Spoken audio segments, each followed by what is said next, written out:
공유해 주시고요. 제가 네, 감사합니다. 말씀을 드릴게요. 네, 안녕하세요. 2021년 10월 27일 저희 세컨플로어 스타당달의 죄와벌 4부를 진행하겠습니다. 제가 3부 영상을 올렸어야 했는데 또 루틴이 살짝 깨지다 보니까 못했어요. 그래서 루틴이 깨져서 못했고 이 영상까지 한꺼번에 제가 올리도록 하겠습니다. 감사합니다. 네.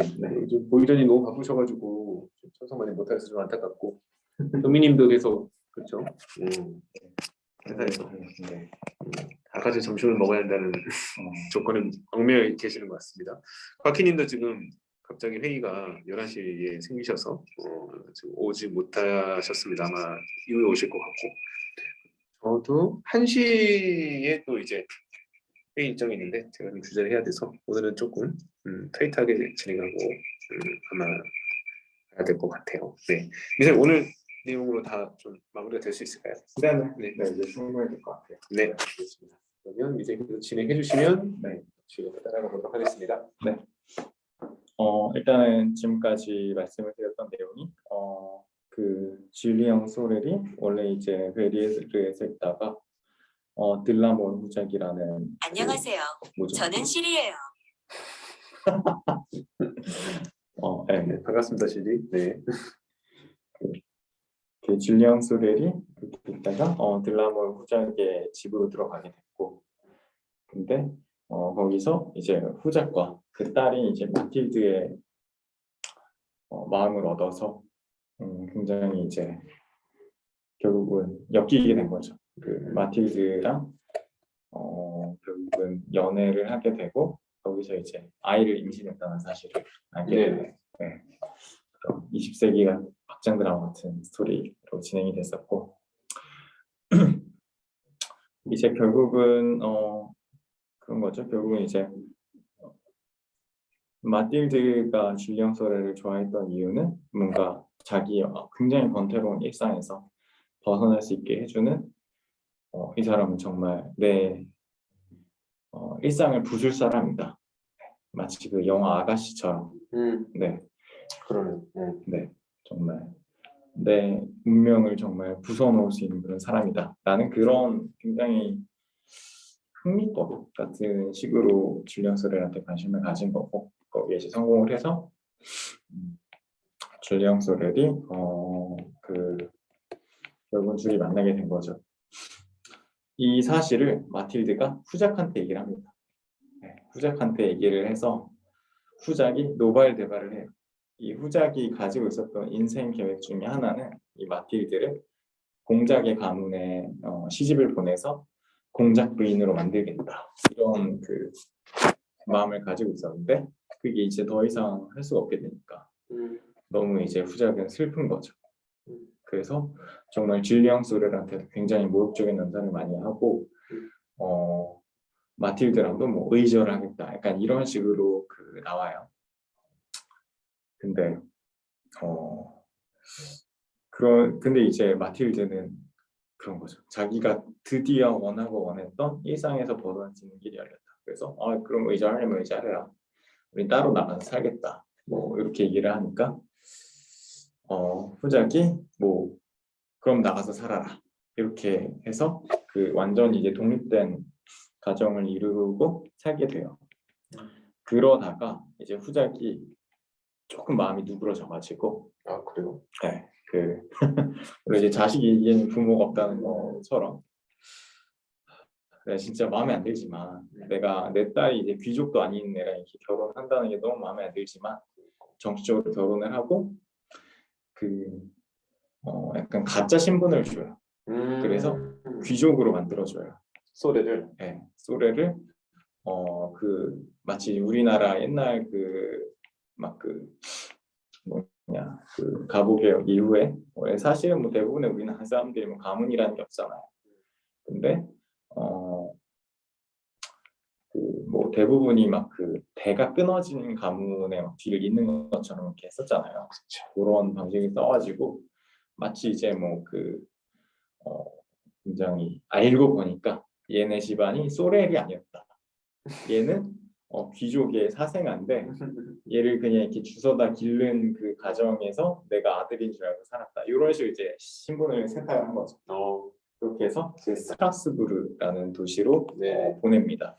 네. 스트라스부르. 네, 스트라스부르는 지금도 굉장히 많이 굉장히 이제 도심 같은 그런 지역인 거죠. 사실 스트라스부르가 지금 국제적으로 유명한 거는 여기에 유럽 연합, 유럽 연합의 어떤 회의체라든가 네. 그런 거를 대부분 이제 스트라스부르에서 열어요. 보면은 여기는 독일이랑 경계 있거든요. 독일이랑 스위스랑 굉장히 가까운 데이기 때문에 네. 이름 자체가 스트라스부르크거든요. 원래는. 그러니까 이 지역은 스트라스부르크였던 적도 있고 스트라스부르였던 적도 있는 거예요. 그러니까 굉장히 어떻게 보면 약간 독일이랑 프랑스가 먹었다가 이제 계속 엎치락뒤 지락했던 지역이거든요. 네.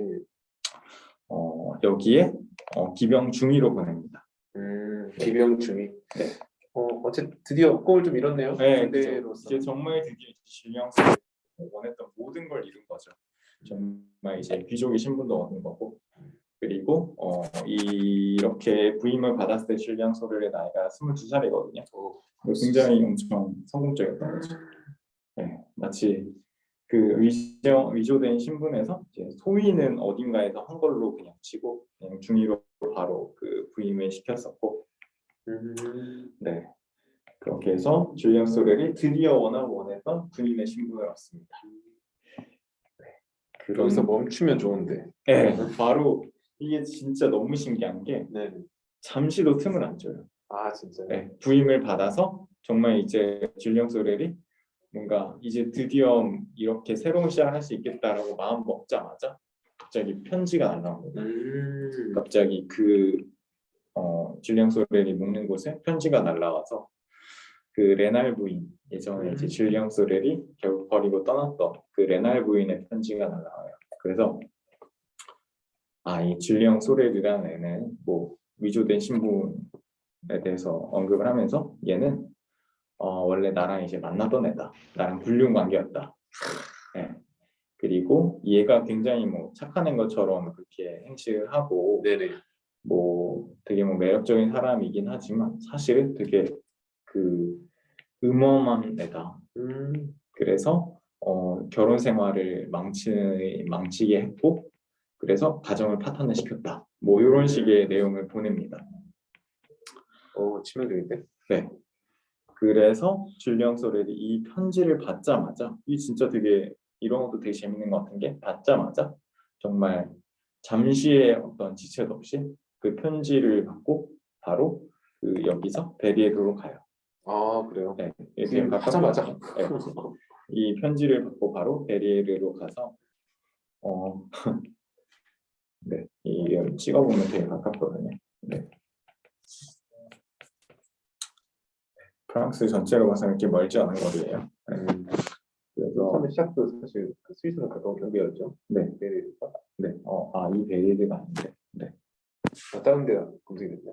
네. 이건 제가 약간 안 헷갈리려고. 네, 어쨌든 네. 작가가 그래서 일부러 프랑스 동부 지역의 스트라스부르로 부임을 시켰나? 그럴 수 있죠. 파리에서 달려갔다는 너무 많은데? 그냥 진짜 네. 약간 그냥 말로 달리면은 진짜 하루 안에 도착할 수 있는 그런 가깝네요. 거리였어요. 네, 그래서 거기 가자마자 바로 총을 챙겨서 교회에 들어가서 레날 부인을 쏴요. 와. 네. 위험한 친구예요 지금. 네, 되게 진짜 위험하다. 신기한 게 이 사람이 그래도 중간중간에 되게 충동적인 행동을 많이 하는데, 그래도 진짜 어떻게 보면 진짜 처세의 달인이잖아요. 그렇죠. 그래가지고 진짜 이 사람이 여태까지 쌓아온 것들이 있는데 그냥 정말 그냥 충동적으로 그냥 총으로 쏴버려요. 너무 충동적이다. 네. 그래서 쏘고 나서 가드가 와서 잡아가는데 전혀 저항하지 않습니다. 총도 그냥 가드한테 바로 넘겨주고. 아니 이건 정말 다 그냥 집어 던진 건데. 그죠? 그러니까 자발적으로 몰락을 한 거죠. 그러니까. 자기가 정말 평생 바라고 바랬던 것을 이제 이룰 수 있다라고 판단이 됐을 때 그때 모든 거를 그냥 정말 순식간에 허망하게 내던집니다. 왜 그랬을까? 네. 그래서 그런 장면들이 여기에 나오고, 네. 정말 이 순간에 뭔가 너무 담담해가지고 그냥 정말 한 계단 한 계단 밟아온 길인데 어떻게 이렇게 허망하게 한꺼번에 모든 걸 내놓을 수가 있나 뭐 이런 생각을 했었어요. 네. 그래서 이제 가드한테 잡혀서 이제 감옥에 갇히고 이제 재판을 기다리게 됩니다. 이제 감옥에 갇히니까 진짜 신기한 건 마틸드가 굉장히 독특한 사람이잖아요. 마틸드를 제가 이제 이거 준비하면서 다시 읽으면서 느꼈던 거는 그 아가씨에 나오는 그 아가씨랑 되게 비슷한 것 같아요. 네.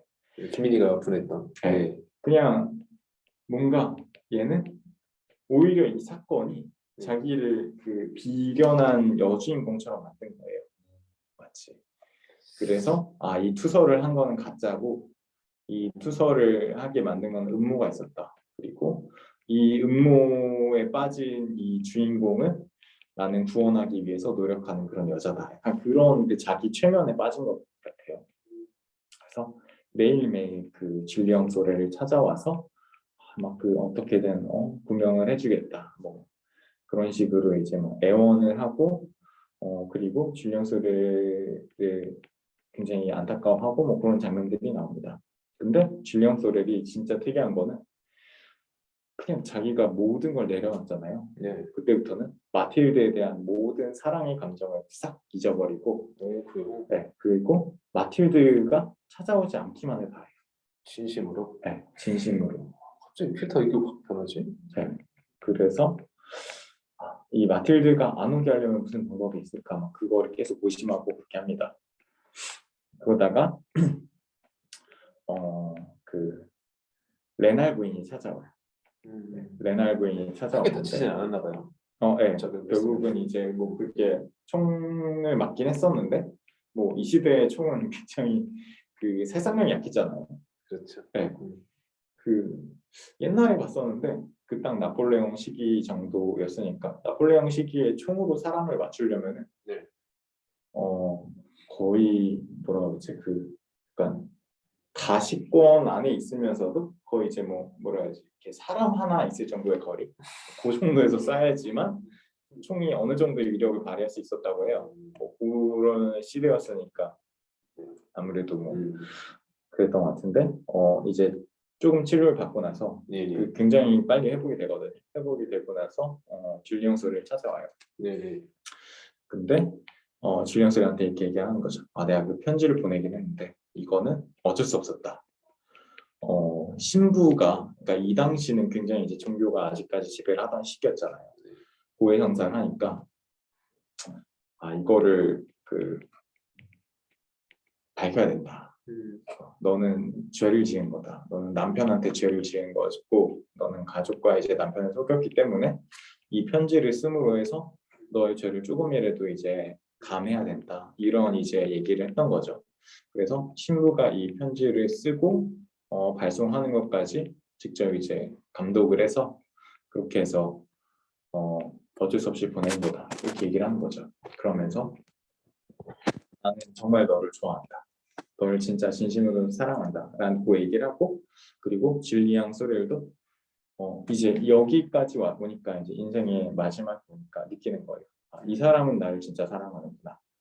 그러면서 마틸드가 나를 좋아하는 거는 그거는 사실은 그런 거잖아요. 마틸드는 자기의 어떤 역할극을 위해서 줄리앙 소렐에 대한 소재를 쓴 거고 레날 부인은 사실은 이 사람이 줄리앙 소렐을 좋아함으로써 얻는 거는 다 안 좋은 거밖에 없거든요. 자기 어떤 가정도 버려야 되지 뭐 그런 뭐 자기가 여태까지 지녀왔던 뭐 신념들 이 사람은 굉장히 종교적이고 가정적인 사람인데 완전히 줄리앙 소렐 때문에 일상이 바뀐 사람이잖아요. 그렇죠. 네. 그렇게 느끼기 때문에 이 사람이 진짜 나를 사랑하는구나 라는 생각에 이르게 되고 그래서 줄리앙 소렐도 레날 부인한테 굉장히 빠지고 그 면회 시간만을 계속 기다려요. 그래서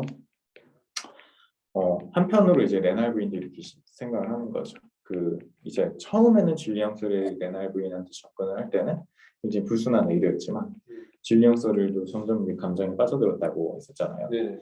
그래서 레날 부인이 그 시장은, 그러니까 레날 시장은 내 아이가 죽어도 슬퍼하지 않겠지만 이 사람은 내 아이가 죽으면 슬퍼할 거다. 그리고 뭔가 그런 정말 그냥 이 시대적인 그런 어떤 부부 관계에서 벗어나서 이 사람은 정말 모든 것을 내려오는 사랑이다 이렇게 느끼는 거죠. 그리고 또 다른 이제 한 사람이 찾아오는데 이 사람이 푸케예요. 푸케. 네, 푸케. 그게 오래됐고 그 제가 얘기한 지도 오래됐고 이제 뭐 이 작품에서 굉장히 오랫동안 등장하지 않다 갑자기 나거든요. 그 사업한다는. 네, 사업하는 친구죠. 이 친구가 진짜 되게 전 이 소설을 보면서 진짜 이런 친구가 나한테도 있을까라는 그런 생각을 했었는데 푸케가 내가 그 모든 그 재산을 여기 그 주면은 너를 석방시킬 수 있을 것 같다라고 하면서 굉장히 얘는 진짜 그냥 사업가잖아요. 그래서 진짜 열심히 일을 하는 사람이에요. 그래서 진짜 이 사람이 가진 건 재산이 다고 재산 축적을 위해서 모든 걸 바친 사람인데 기꺼이 이 친구를 위해서 희생을 한다고 하는 거예요. 그래서 줄리앙 소렐은 또 감동을 받아요. 그러니까 이제 진짜 인생의 막바지 오니까 자기의 어떤 관계를 다 돌아보게 되고 그 중에 진짜가 뭔지 이제 판별하게 되는 거죠. 그런데 이제 줄리앙 소렐은 푸케한테 됐다. 내가 너한테 그런 도움을 받고 싶지 않다. 뭐 이렇게 얘기를 합니다. 그래서 결국은 푸케의 도움을 거절하고 그리고 줄리앙 소렐의 아버지도 찾아오는데 정말 아버지가 찾아오면서 줄리앙 소렐은 느껴요. 이 사람 내가 좀 성공했다 그러니까 유산이 얼마나 받을 수 있는지를 계산하려고 온 거다. 라고 해서 아버지가 한 번에 찾아와서 모든 용건을 마치게끔 내가 얼마의 재산이 있고 얼마를 띄워줄 테니까 알아서 그냥 갖고 살아라. 이 얘기를 듣자마자 아빠는 알겠다. 그냥 정말 가버려요. 요건이 그렇군요. 네, 정말 용건이 그거였어요. 네, 그렇게 이제 줄리앙 소렐이 막 이렇게 감옥에서 지내는 동안 이렇게 사람들을 만나고 뭔가 이 마틸드가 굉장히 이제 노력을 많이 하다 보니까 그리고 뭐 이 얘기가 굉장히 드라마틱하잖아요. 이게 사람들한테 오고 내리면서 이 지역에 막 여론들이 막 바뀌어요. 줄리앙 소렐이 너무 불쌍하다. 동정론이 있는 겁니까? 네. 그래서 얘는 좀 살려줘야 되는 거 아니냐. 사실은 이 당시에 뭐 재판이 막 지금처럼 이렇게 막 성문법이 있고 막 그게 국회에서 의결되고 막 그런 게 아니었잖아요. 사실 되게 판사의 재량에 달렸던 건데 판사도 사실은 얘를 구해주고 싶어 해요. 네, 그래서 이 당시에도 이제 뭐 그 삼신제 비슷한 게 있었기 때문에 그 항소를 해라 이렇게 언지를 줍니다. 그리고 마틸드도 항소를 하라고 이렇게 애원을 해요. 근데 줄리앙 소렐은 그냥 다 거절을 해요. 거절합니다. 네.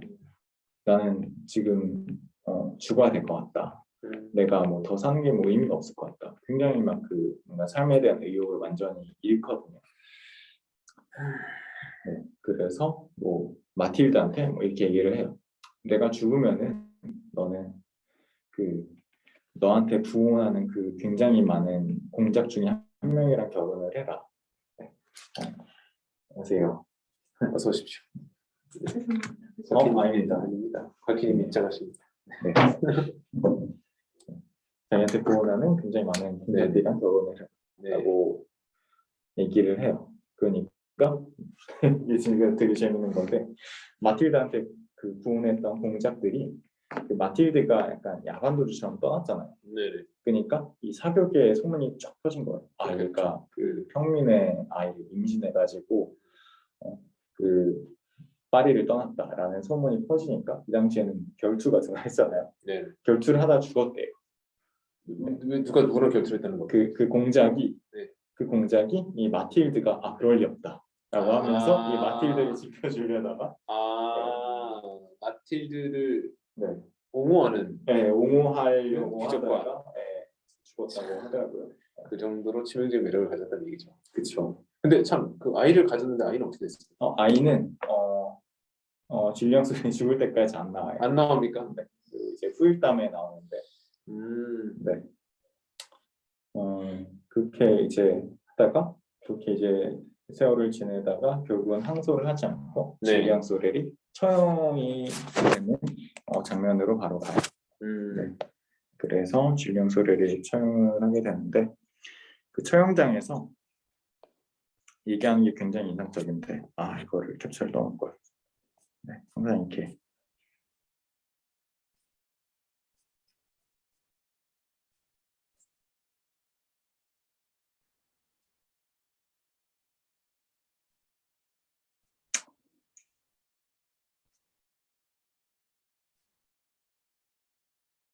음.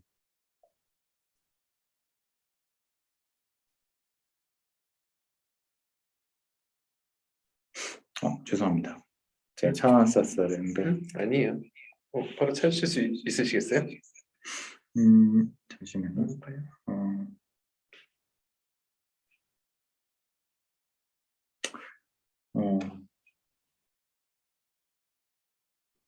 찾기 어렵겠네요. 그래요? 말로 얘기할게요. 포기했어. 네. 그러니까 결국 그런 거죠. 이 사람은 굉장히 정말 약간 이카루스의 비행 같은 예. 삶이었잖아요. 네. 그러니까 내가 정말 이렇게 노력을 했는데 뭔가 내가 이 세상에서 사실 받아들여지지 않은 것 같다. 내가 결국은 항소를 포기하는 이유도 사실 그런 건 거죠. 결국은 나는 이 신분을 뛰어넘기 위해서 모든 노력을 다하고 자기가 어떻게 보면 진심이라고 하는 것도 외면을 하고 살아왔는데 그 모든 노력이 결국은 나의 어떤 신분에 의해서 완전히 그냥 가라앉게 되는 거고 내가 결국은 이제 태생적으로 가지고 있는 한계 때문에 가라앉은 거잖아요. 그래서 너네들이 나를 이렇게 뭐 싫어하고 미워하는 거는 나의 어떤 신분 때문이 아니냐. 나는 뭔가 이런 사회에서 되게 이렇게 발버둥을 쳤었고 그럼에도 불구하고 그걸 이루지 못하고 죽는다. 이런 식으로 이제 선언을 하고 죽음을 맞이합니다. 그리고 마틸드는 자기네 집안의 그 조상이었던 보니파스 딜람볼의 어떤 환상에 굉장히 사로잡혀 있었던 사람이라 그 환상에 사로잡혔던 것처럼 처형을 당한 줄리앙 소렐의 머리를 얹고 어떤 교회 같은 데다가 이 머리를 안치를 시켜서 그 매장을 해주고 그리고 나중에 그 줄리앙 소렐의 아이를 낳고 삽니다. 네. 아이를 낳구나. 그리고 이것도 참 독특한 건데 그 레날 부인이 있잖아요. 이게 굉장히 소설적인 설정인데 레날 부인은 줄리앙 소렐이 죽고 나서 얼마 안 돼서 따라 죽어요. 그냥 네, 뭔가 이 자살을 한 게 아니라 그냥 죽어요. 뭔가 마음의 어떤 상심을 얻어서 시름시름 앓다가지고 그런 네. 거예요? 네, 그렇게 소설이 끝납니다. 네, 이런 장면, 이런 내용이었어요. 그렇게 나쁜 삶은 아니었네요. 소레는 나쁜 삶은 아니었어요. 세 명이 부럽네요. 레날 부인과 마틸드와 푸켓. 아까 좀 전에 그 얘기했어요. 그 사업하는 되게 수완 좋은 그 푸켓이라는 친구가 와서 그렇게 어렵게 모은 자기 재산 다 바쳐서 너를 감옥에서 빼내주겠다 이렇게 제안을 했다고 하네요. 근데 그걸 이제 거절했다고 하니 대단한 거죠. 이렇게 지금까지 이야기 쭉 나왔어요. 소렐이라는 사람은 사랑받기엔 조금 부족한 사람 같은데 인복이 많다. 넘치는 사랑을 받는데요. 22살밖에 안 됐는데 대단합니다. 재밌습니다 이야기. 그렇고 근데 궁금해요. 근데 이 소렐이라는 인물이 승승가도 달리 달라. 확 꺾이는. 그러니까 정말 어떤 자기의 그 운명, 자기 소망의 정점에서 꺾이잖아요. 내다보이는 편지 때문에. 모르겠어요. 좀 소설을 꼭 읽어보고 싶은데 그 감정 변화가 어떻게 이렇게 일어났을까? 그 앞에서 물론 충동적인 모습을 보이기도 했지만 이 친구가 그 위치까지 가기 위해서 굉장히 많은 노력을 했고 그걸 또 얻어냈는데 쟁취했는데 사실 너무 쉽게 그러니까 이걸 쉽게 포기했다는 것으로 보이는 흔적이 세 가지가 있는 게 그 내나비의 편지를 받자마자 달려갔다는 것, 네. 그리고 다들 보는 앞에서 총을 쐈다는 것, 향수를 포기했다는 것. 이거는 정말 죽기를 작정한 사람의 모습이거든요. 그래야만 했을까? 아니다, 날조다. 저 사람이 나를 지금 음해하고 있다라고 다퉈볼 수도 있을 텐데 여기서 물론 이제 작가가 이제 너무 파리가 아파서 이제 그만 쓰고 싶어서 야, 다 무너져 막 이렇게 하고 싶었는 수도 있고 뜻을 잘못 내서. 와장창. 아니면 작가가 스탄다리 마지막 장면을 떠올렸을 수 있을 것 같아요. 그 여왕 마고의 뭔가 에피소드를 마지막에 그런 교수형의 그런 그 마고 대신에 마틸드를 그리고 그 죽은 그 애인 대신에 소레를 이렇게 놓고 그 마지막 장면을 완성시키고 싶은데 지금 이야기가 너무 끝도 없이 가버린 거지. 그래서 뭐 결정적인 뭔가 반환점을 만들어야겠다는 생각해서 할 수도 있고. 근데 뭐 여기까지 다 우스갯소리고 좀 흥미로워요. 그러니까 그런 마음이 있다는 거. 근데 좀 알 것도 같은데. 네. 나이가 들면 들수록 좀 알 것도 같은데. 그런 거 있지 않습니까? 정말 힘겹게 쌓아 올린 모래성을 무자비하게 걷어차고 싶은 마음. 그렇죠. 다 포기하고 이게 싶어요. 참 이게 인간의 되게 특이한 점인 것 같은데 네. 항상 뭔가 정점의 순간 아니면 어떤 되게 그 잘 나가다가 한 번씩 이게 몰락하고 싶은 순간들이 생기잖아요. 저는 그게 참 네. 희한해요. 인간 실격이나 아니면 이제 네네. 라슈트 그 뭐죠 그 까미의 전락이라고 그러나요? 전락. 까미 전락. 전락이죠 전락. 전락. 네. 거기에 나오는 것처럼 그러니까 결국은 인간의 어떤 그런 뭐라 해야 그런 파기 본능. 기하의 파괴 본능 정말 타나토스 같은 맞아. 이런 게 정말 존재하는 것 같아요. 저. 계속 그 유혹이 있는 것 같아요. 네. 이유는 본인도 알 수 없지만. 네. 그리고 그게 어렵게 아득바득해서 그리고 가끔은 편법을 저질러서라도 네. 기관차처럼 정말 앞만 보고 가면은 정말 어느 순간 뒤돌아보면서 그냥 맞아요. 한 번에 갑자기. 포기해버릴까? 약간 네. 이런 생각이 어느 순간 드는 것 같아요.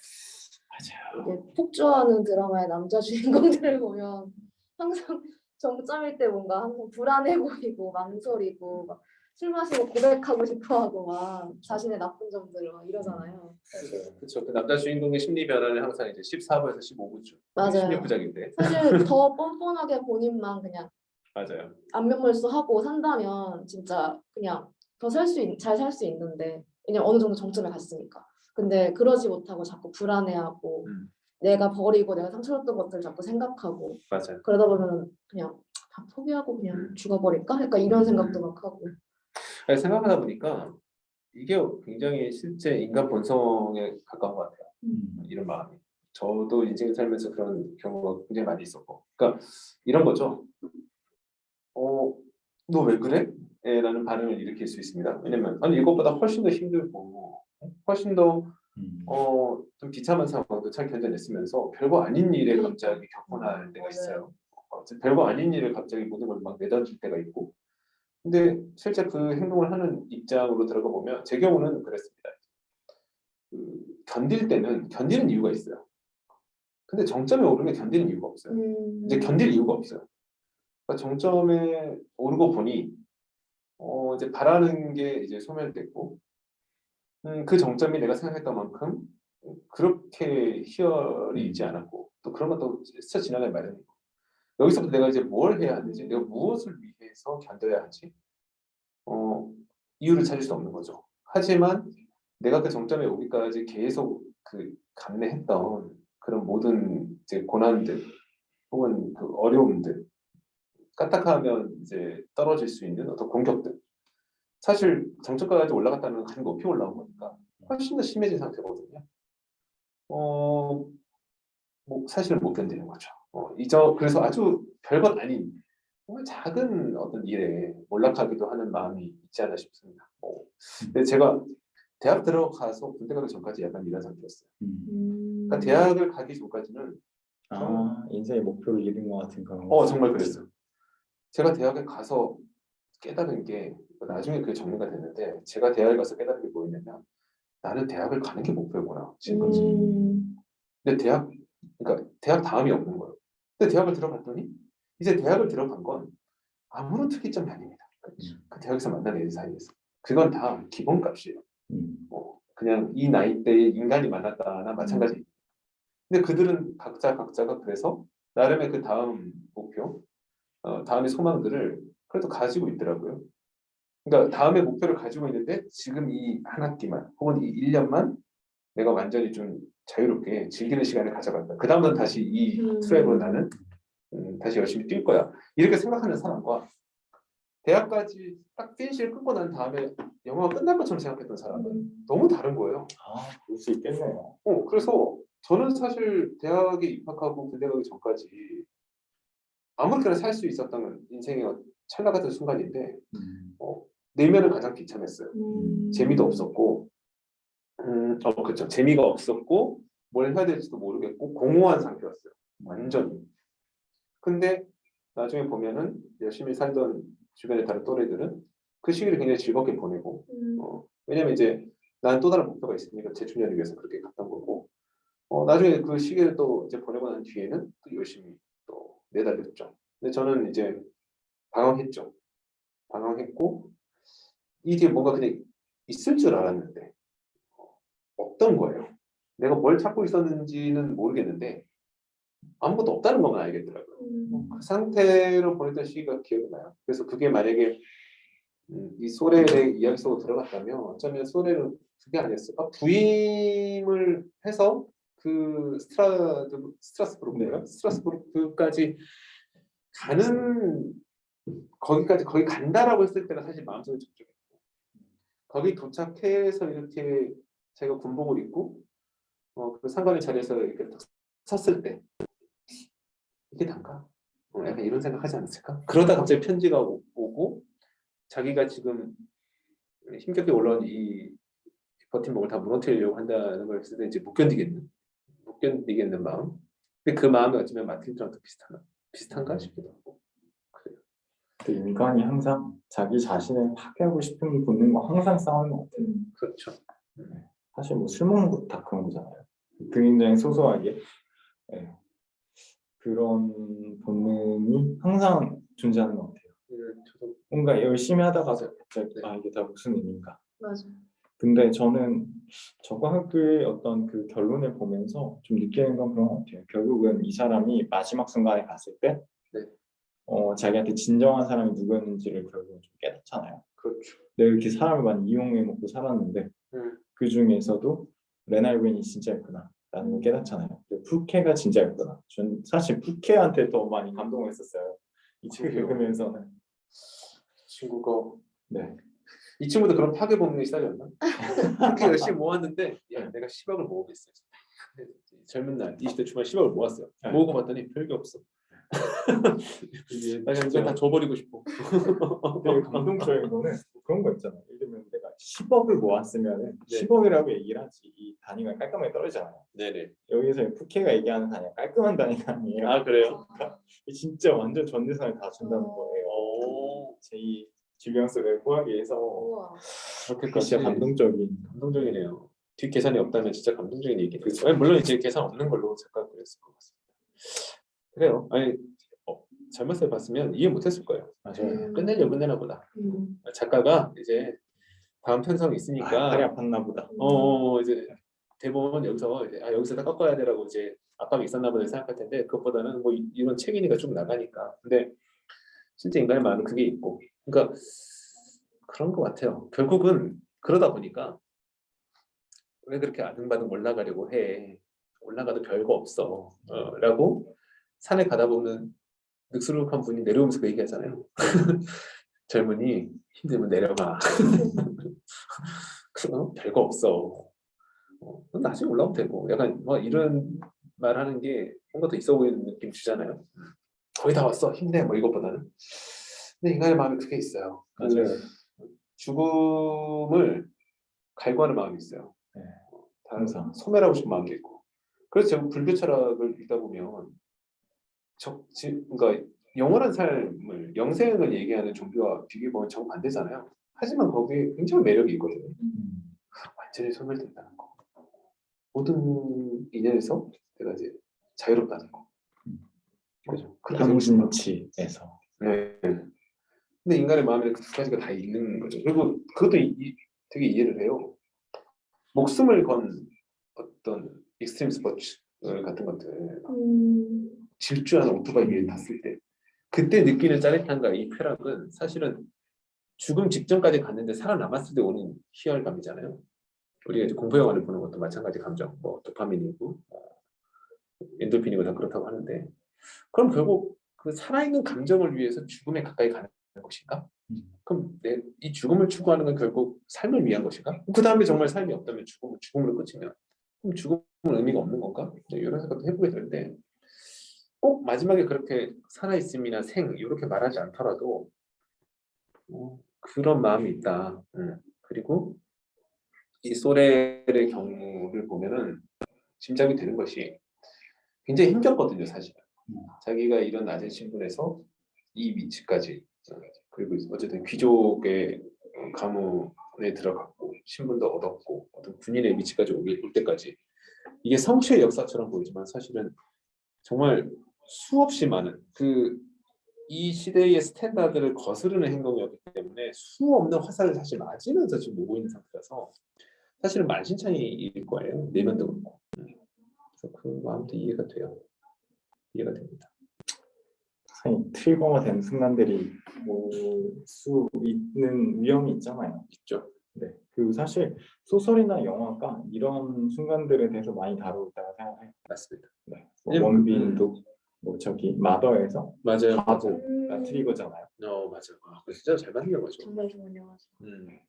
전 봉준호 최고작 중에 이제 뭘 뽑아야 될지 어렵지만 나도 세 손가락 밖으로 내보내지 않습니다. 저도요. 정말 훌륭한 작품 맞습니다. 시작부터가 아주. 그러니까 저도 말씀 잘해주셨던 거 생각해요. 그러니까 거기 마더에서 원빈은 바보예요. 네. 근데 이 사람은 살아있는 모든 순간 바보 취급을 당하고 살아간다. 그래서 누군가가 얘기한 낯선 사람이 말한 바보라는 직설된 말 한마디가 임계치를 넘을 수 있어요. 사실. 그쵸.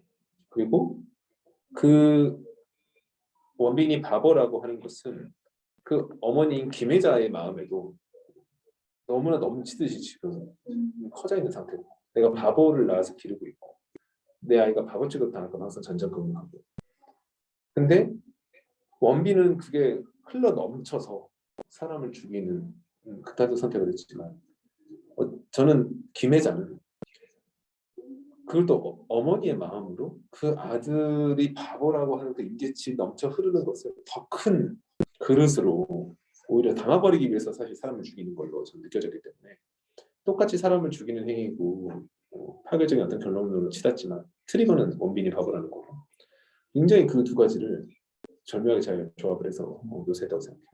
그 박찬욱의 그 박쥐에서도 네.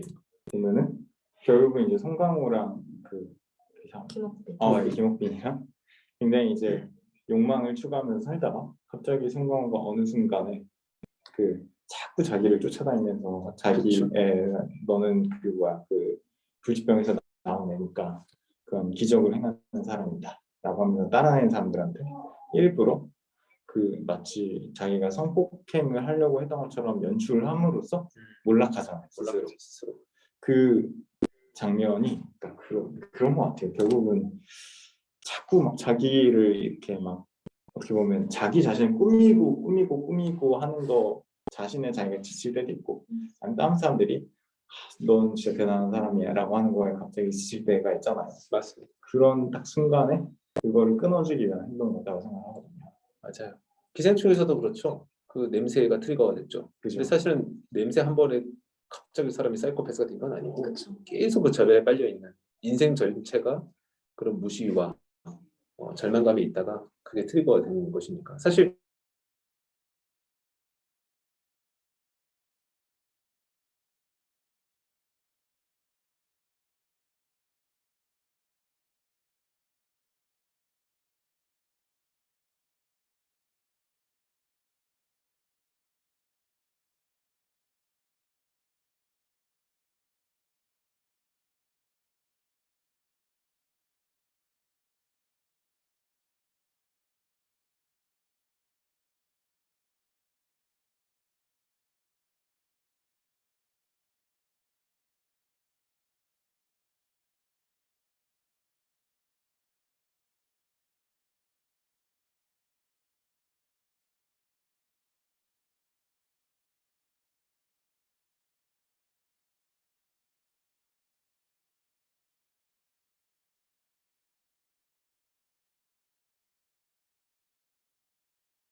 제 걸로 하겠습니다. 네, 이렇게 하겠습니다.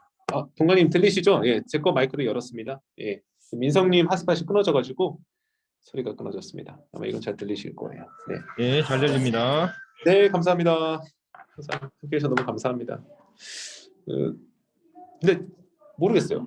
자, 소렐이 이렇게 됐으니까, 야, 그럼 우리 이제 그 무리수 두지 말고 자연스럽게 살자라고 얘기를 하기에는 또 마땅치 않은 게 있어요. 맞아요. 그러니까 인간의 마음은 또 그렇진 않아요. 그냥 저는 소렐이 그 자기 아버지와 형들을 바라볼 때 눈빛 공감해요. 그러니까 저도 어렸을 때 이제 시골에서 자랐는데 그게 있어요. 그러니까 이제 시골에서 자라다 보면은 가장 큰 두려움이 뭐냐면 내가 나에게 익숙한 저들처럼 내 인생이 이제 갈마든다는 공포가 있어요. 그냥 이렇게 있다가 이 지역에 저런 일 하고 저렇게 나이 들다가 죽게 된다. 근데 그거를 그냥 자연스럽게 생각하면 또 좋은데 못 견디겠는 거죠.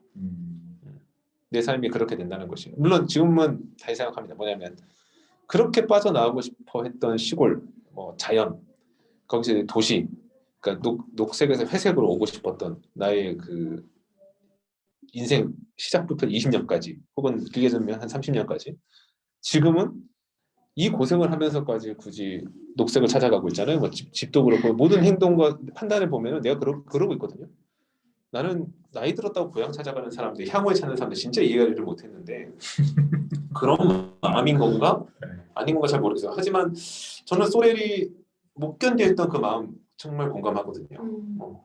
이렇게 살 바에 잘 죽는 게 나을 것 같고 의미 없이 그냥 사는 사람들은 그냥 주어진 운명 속에서 그냥 적당한 정도의 즐거움을 얻으면서 적당히 살아가잖아요. 그런 것들 하나하나 이겨내고 극복해 나가고 인정받았을 때의 그 희열감은 사실은 또 그 젊은 시절을 또 지배하고 있기 때문에 결국은 뭐라고 말할 수 없는 게 아닌가 싶은 마음이 있어요. 그것도 다른 면의 인간의 본능인 것 같아요. 그런 것 같아요. 무언가를 성취하고 싶고 네네. 인정받고 싶고 더 저 반짝거리는 곳으로 나가고 싶고. 그렇죠. 그 인간의 마음이 그게 있으니까 그 호기심, 혹은 정복하고 싶은 마음, 그러니까 미지에 대한 어떤 그것도 어떻게 보면 파괴 본능과 죽음에 대한 본능과 맞닿아 있는 것 같기도 해요. 저 안정적인 거를 버리고 가야 그쵸. 되는 거니까. 아니 왜 굳이 왜뭐 이직을 왜 하려고 그래? 야, 지금보다 더 낯선 건 너무 당연한 얘기고 여기 와서 나쁠 수도 있고 연봉을 훨씬 더 많이 준대? 뭐 이런 얘기 해도 아니 그냥 좀 바꿔보고 싶어라고 얘기하는 것은 사실은 굉장히 무책임하게 나를 그냥 던지는 거거든요. 그런 케이어스에. 그리고 상식적으로 생각해보면 야 거기 자리가 왜 남았겠어? 누군가 죽어 나간 거 아니야? 막 이런 얘기를 당연히 할 수 있고 거기 어떤지 다 알아봤어? 뭐 이럴 수도 있는 거고 하지만 사람들이 이직을 하잖아요. 그 어떤 새로움을 위해서 그렇게 해서 또 몇 년을 견뎌내는 거잖아요. 연애도 비슷한 것 같아요. 저도 연애의 그 감정 곡선을 보면 이게 처음에는 굉장히 그 서로가 그 불타오르는 감정인데 어떻게 보면 정복 욕구일 수도 있고 아니면 상대방에 대해서 새로운 세계를 완전히 내가 이제 받아들이고 그 안을 여행하는 것처럼 쭉 나아가는데 어느 순간 가면은 진짜 별거 아닌 일에 별거 아닌 일에 사실은 헤어짐으로 가는 그렇죠. 제 과거 기억을 떠올려 보면 사실은 기다리고 있었던 거예요. 헤어질 만한 사건을. 트리거를. 내 마음속에는 그런 일이 벌어지기를 기다리고 있었고 그런 일에 들어올 법하다고 생각하면 놓치지 않고 그걸 낚아채서 활용한 거죠. 그렇죠. 이게 김현수의 소설가의 이 책 보면 그게 나오잖아요. 그 부인이 항상 이 남편에 대해서 뭔가 불만이 있었는데 그거를 뭔가 계속 인지하지 못하다가 남편을 갑자기 봤는데 귓바퀴가 사람의 귓바퀴 되게 자세히 보면 되게 징그럽잖아요. 징그럽죠. 그거를 느껴요. 느껴요. 진짜 김현수는 진짜 섬세해. 근데 진짜 같은 상황이고 같은 사람이라도 한 번 이렇게 뭐가 싫어지면 그래서 저는 남자친구를 만날 때 항상 그런 얘기 그러니까 여자를 그런 말 잘하면 나 살찐 거 같지? 나 오늘 못생겨 이런 말 한다고 하잖아요. 저는 그런 거 절대 안 하거든요. 스스로 내가 그렇게 생각하거든요.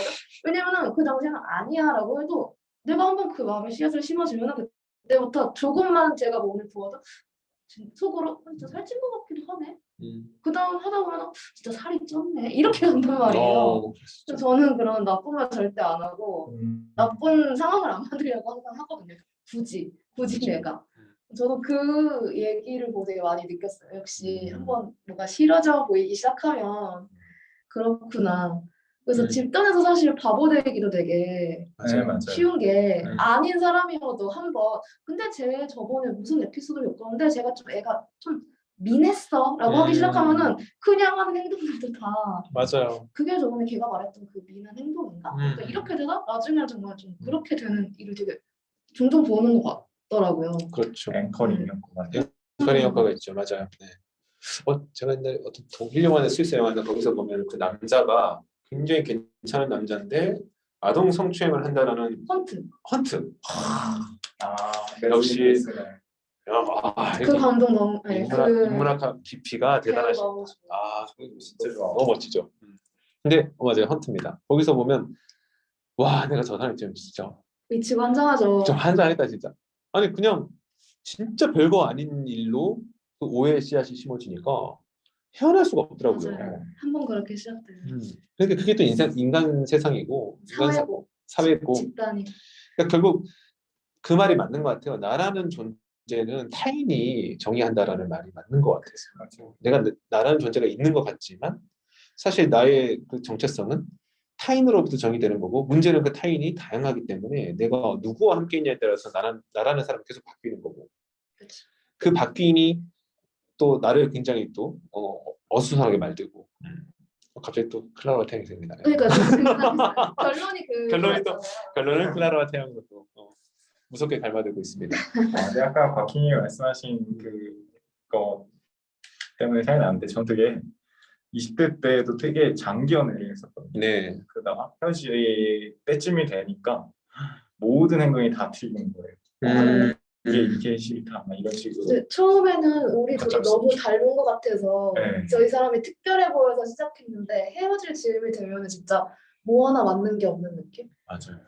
우리 이렇게는 오래 사귀었는데 어떻게 이렇게 하나도 안 맞을 수 있을까? 이 생각이 들어요. 맞아요. 근데 사실 너도 나도 그대로인데. 맞아요. 저도 연애하면 좀 장기 연애를 하는 캐릭터인데 나중에 깨달았어요. 내가 장기 연애를 하는 이유는 사실은 그렇게 상대방을 사랑하지 않기 때문이에요. 사실은 기대치가 낮아서? 아니에요. 그냥 에고이즘. 아, 그러니까 연애를 하고 있는 상황이 또 사실은 내 위주로 생각을 하고 있어요. 이건 어쩔 수가 그러니까 이거는 어쩔 수 없는 것 같아요. 정말 연애를 깊이 하고 또 짧게 끝내고 불타는 사람을 보면은 그 순간 자기가 완전 없어요. 맞아요. 아무것도 없어요. 그 그냥 사람에게 뛰어들어서. 이 사람만 생각해. 그리고 다 빠르게 소진해 버려요. 마치 정해진 연료가 있는데 얼마만큼의 불을 피워서 이걸 따뜻하게 유지할 수 있을까라고 했을 때, 근데 저는 보면은 좋아하고 사귀고 또 그 시간을 보내지만 결국은 내 중심으로 돌아오고, 그래서 어떤 내 안에 코어 이상을 못 들어오게끔 했고, 그러니까 사실 오래 가는 거예요. 어떻게 보면 오래 갔던 것 같아요. 그러니까 오래 간다는 게 굉장히 조금씩 그 연료를 쓰고 있는 거죠. 하지만 결국 필연적으로는 끝이 있었고, 그렇죠. 총명은 항상 있는데. 그렇죠. 참 슬프네요. 슬프죠. 그러니까 이제 갑자기 또 한병철의 또 에로스의 종말이 또 잠깐 떠오르는데, 그러니까 결국은 인간은 그 에로스의 종말에서도 보면 나 자신을 전부 다 소멸시켜 버릴 어떤 대상을 추구하는 거잖아요. 그러니까 왜 우리는 그 에로스 사랑에 빠지는가를 보면 내가 나를 지키고 나를 유지하는 상태에서 적당히 즐기는 건 에로스가 아닌 거죠. 완전히 내가 변화하는 걸 꿈꿔요. 이것도 어떻게 보면 타나토스예요. 근데 우리 일상에 있어서 가장 로맨틱하게 그려지는 죽음의 충동의 그 양상은 연애죠. 연애를 한 순간 모든 데 영향을 미치잖아요. 맞아요. 학생 때는 성적에 영향을 미치고, 직장생활에 영향을 미치고, 그리고 이제 일상에 영향을 미치고 다 미치는데, 그걸 추구하는 거죠. 누군가에 의해서 내가 완전히 송두리째 뒤바뀌어지는 거. 그러니까 지금의 내가 죽는 거. 그리고 완전히 새로운 존재가 되어버리는 거. 근데 그렇게 만드는 사람을 내가 좋아하는 사람이라면 또 기꺼이 받아들일 수 있는 어떤 그런 숙명적인 모습이 있는데, 어쩌면 민서님도 그런 타입인지 모르겠으나 저는 굉장히 이기적인, 자기중심적인. 나를 지키면서 하는 연애. 네. 오히려 그러다 보니까 처음에 제가 먼저 더 좋아해서 사귀었는데 나중에 여자 쪽이 더 약간 절절매다가 지치는. 그러니까 저는 사실은 움직이지 않는. 그러니까 이걸 유일하게 움직였던 사람이 딱 한 명 있었고, 지금 제 와이프입니다. 아닙니다.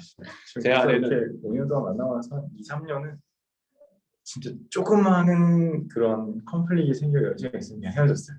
그 이후에는 싫더라고요. 그렇죠. 또 사람은 바뀌어요. 근데 그런 것 같아요. 내가 내 자신을 사랑하지 않고 타인을 사랑할 수 있는가? 뭐 약간 이런 말들도 있지만 사랑이라는 건 결국 얼마만큼 포기할 수 있어?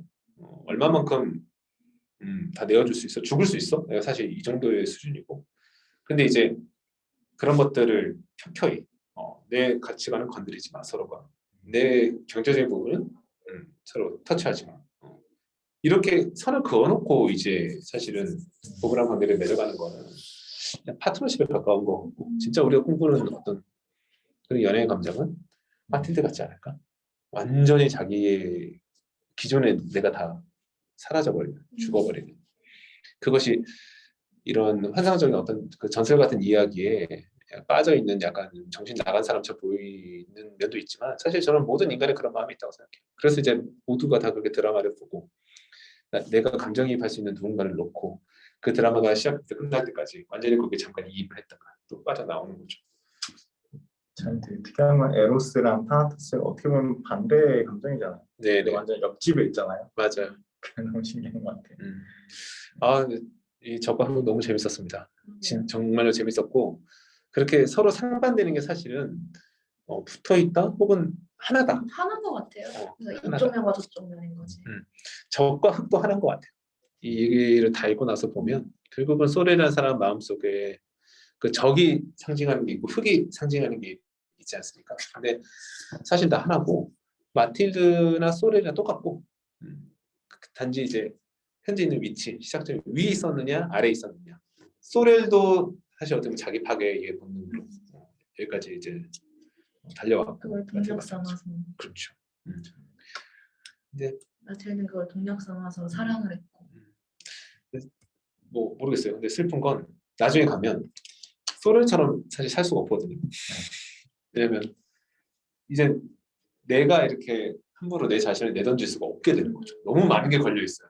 사실은 나라는 하나가 연결되는 연결고리가 뭐 그렇게 대단하게 산 건 아닌데 되게 많이 걸려 있고 하다못해 그냥 평범한 개인도 이럴진데 어떤 조직의 어떤 수장이라든지 아니면은 대단한 정치인이라든지 역사 속의 인물들 같은 경우에는 그렇죠.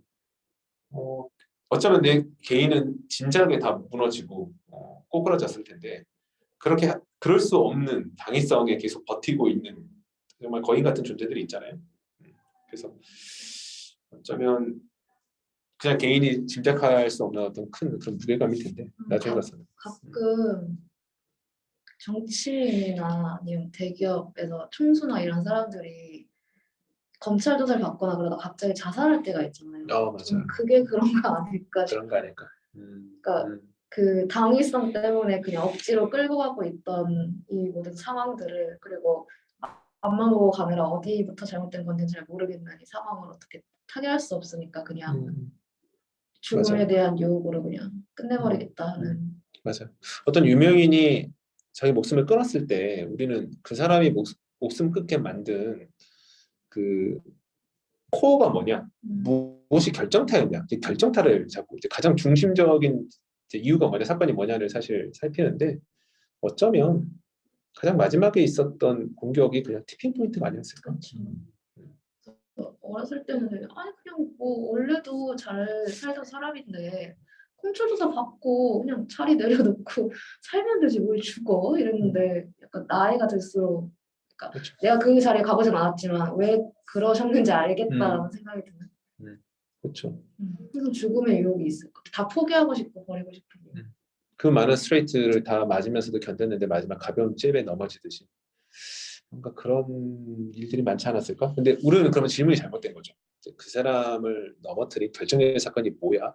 뭐 많은 이제 어제도 이제 뭐 어제였나요? 노태우 대통령도 서거를 하셨고 뭐 옛날 이제 그 노회찬 의원 같은 경우도 그 사람을 죽게 만든 결정적인 사건이 뭐야?라고 이제 사람들이 많이 얘기를 하는데 저는 어느 순간 그런 생각도 들더라고요.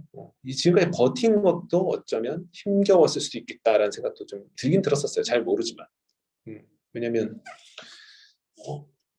굉장히 강하다고 생각했는데 사실 굉장히 쉽게 이제 주저앉는 그런 어떤 윗세대를 많이 이제 보아왔기 때문에 주변에서 그냥 일반적으로 나도 어떤 그런 운명일까? 그래서 좀 자연스럽고 천천히 내려오는 게 가장 중요하다고 얘기하는 게 사실 그런 의미일까? 왜냐면 계속 날아오를 수는 없잖아요. 근데 추락할 때까지 날아오르는 삶이 과연 맞는가? 좀 내려올 때는 또 자연스럽게 내려오고 또 올라갈 때 또 올라가고 인간은 그렇게 한쪽 방향으로만 가는 게 아니에요. 오락내리락 우왕좌왕 방황하다가 되게 좋은 타이밍을 찾는 게 참 어렵죠. 어렵죠. 너무 어려워. 그래서 그 좋은 타이밍을 우리가 알 수 있도록 먼저 한번 주역을 한번 다뤄봤습니다.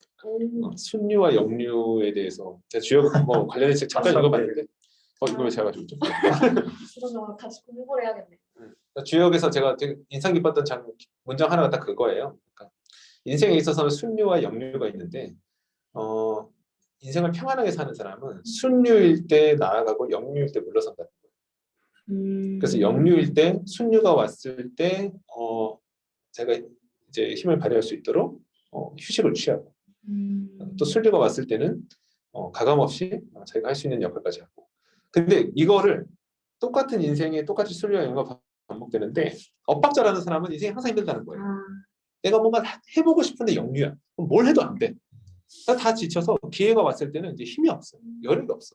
그래서 주저앉아 있다가 다른 사람 잘 되는 것도 배 아파하지. 또 힘내서 가려고 하면은 역류가 오고. 역류가 오고. 네, 지금 말씀하신 거 하니까 좀 생각나는 게 결국 되게 조선시대 막 이럴 때 네, 특히 되게 지배적인 철학은 사실 유교지만 네네. 당시에 되게 도교도 되게 유행이 많이 있었잖아요. 그렇죠. 도학에 대해서도 많이 동시에 추구하는 게 사실은 모순되잖아요. 둘이 추구하는 게 완전 반대인데 네. 근데 이거를 왜 동시에 얘네가 공부를 했을까? 왜냐하면 그래야지 균형이 맞는 거죠. 균형이 맞는 거죠. 네. 서로가.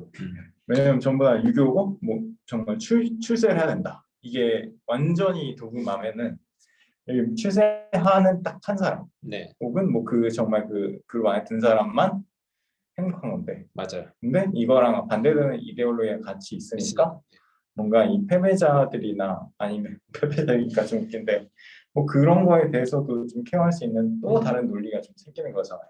그래서 유림, 뭐 유생 이런 것도 존재했을까요? 그 시대에도. 뭐 저도 같이 생각해요. 그러니까 맞다고 생각해요. 그리고 어쩌면 그게 더 진실이겠다. 그러니까 어떤 유교는 정말 말씀하신 것처럼 경쟁을 통한 하나의 정점으로 내다는 거고, 저는 이제 기독교 철학도 그러니까 이런 사다리꼴, 그러니까 삼각형 모양은 굉장히 매력이 있지만 사실 인생을 살다 보면 그 안에 미끄러질 때가 더 많죠. 원하지 않게끔 될 때가 더 많고. 저도 이제 뭐 인생을 오래 살지는 않았지만 생각해 보면 뭐 1년, 2년 전에는 저희는 순류였고 작년에는 조금 이제 약간 순류와 역류가 뒤섞인 약간 정지된 상태였고 지금은 역류인 것 같고 막 이래요. 이게 인생을 보면 그냥 내 자신이 가만히 있어도 그렇게 움직이는 게 느껴지거든요. 좀 그런 게 진실일 수 있겠구나라는 싶은 생각이 들고 그런 것들을 잘 어떻게 읽어가면서 또 스스로 다스리면서 살아야겠다 그런 생각도 듭니다.